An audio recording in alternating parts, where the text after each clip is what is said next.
Fly fishing to me is more than a hobby, it's more than a sport, it's a passion, and it's a lifestyle. It's what gets me out of bed in the morning. It provides me with drive, it provides me with gratitude, provides me with hardship, and it provides me with triumph. And it's something that I will never be able to continue my life without at this point. It's not just a sport or a hobby. It's an escape from the world. It's an escape from the hustle and bustle of the city. Just being immersed in the wildlife and the scenery. The catch is just half of the reason why I go out. It's just to be brought back to the roots of how wild America used to be. My name is Dom Costello. I'm a professional fly fishing guide in western North Carolina and eastern Tennessee for the Chitola Resort in Blowing Rock, North Carolina. Hi, my name is Tanner Schmidt. I have been fly fishing full-time for 8 years now. I've been employed at Chitola for a little over 5 months. A lot of people don't know this, but we are actually one of 2 Orvis endorsed lodges in the state of North Carolina, and we offer local weighted guide trips. We offer guided tailwater float trips, and we also offer guided brook trout excursions. I started fly fishing around 12 to 13 years old. I bought my first rod when I was 14. Seeing old pictures of my father when he was younger fly fishing had always been a pull to me to get out there and explore with my fly rod. Fly fishing was introduced to me when I was about 12 years old, when I was gifted my first fly rod. And it kind of just collected dust for a few years. It was casted a few times, it caught a few fish, but it was not until I moved to the Appalachian Mountains in college about 5 years ago that I started to fly fish every single day, and it became a part of my everyday life. A typical day of fishing for brook trout for me looks like hiking, bushwhacking a bit into a natural, untouched by man, pristine mountain stream, using a very small 3-weight fly rod, a 7 or 7.5 foot, and throwing 1 or 2 big bushy dry flies and watching a small little dinosaur trout shoot up from out of the water and take it off of the surface. It's a thrill and a half for sure.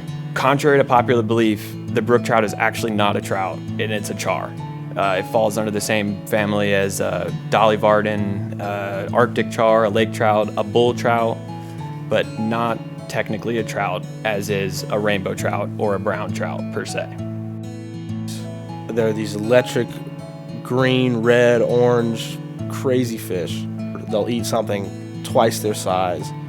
They are kind of the bulldog of the trout species, in my opinion. Brook trout were left in our waters, our rivers and streams here in the southern Appalachian Mountain Range by the last period of glaciation, millions of years ago, about 2 million years ago. So the genetics of these fish have been in our watersheds for millions of years, whereas a brown trout and a rainbow trout were introduced somewhere around 200 years ago to this area. Brown trout coming from Europe, rainbow trout coming from the Pacific Northwest, and since that introduction of these 2 species to our watershed here in the southern Appalachian Mountain Range, we've seen an incredibly significant decrease in brook trout populations. Since the 1900s, I would say the brook trout population have dwindled down from 70 to 80%. Say we look back about 100 years ago, 200 years ago, every single piece of moving water in this western portion of the state of North Carolina would contain Salvelinus fontinalis, the brook trout.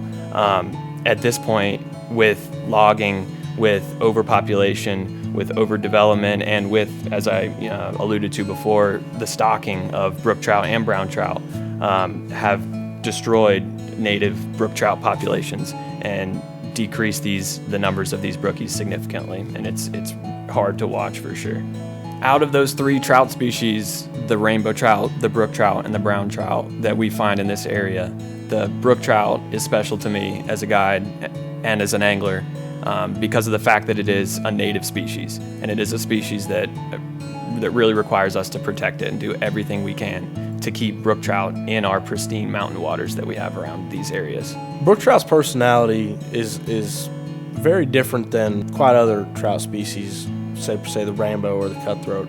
These fish will destroy pretty much anything you put in front of them. Brook trout are an incredibly aggressive and predatory species of fish. They'll eat anything from big dry flies to small bait fish patterns. They'll eat nymphs. They're the kind of the fish that'll eat everything. Going to fish for them entails hunting a lot more than it does fishing. It's extremely fidgety little fish, extremely sensitive, spooky fish that if you get within 10, 15 yards of these fish and kick a rock over, they're sensitive enough to the point that they will feel that vibration through the water and they won't let you get close to them. They live in these waters that are small and super clear. Most of the time you have to be bushwhacking or climbing through boulders and fishing in these little pockets of water under these serene waterfalls. Brook trout, to me, are an incredible bioindicator of clean mountain water, pristine, clean mountain water on another level. People from coastal areas and the low country think of, when I come up here to the high country, I'm gonna find clean water. All the streams up there are clean. It's clean water.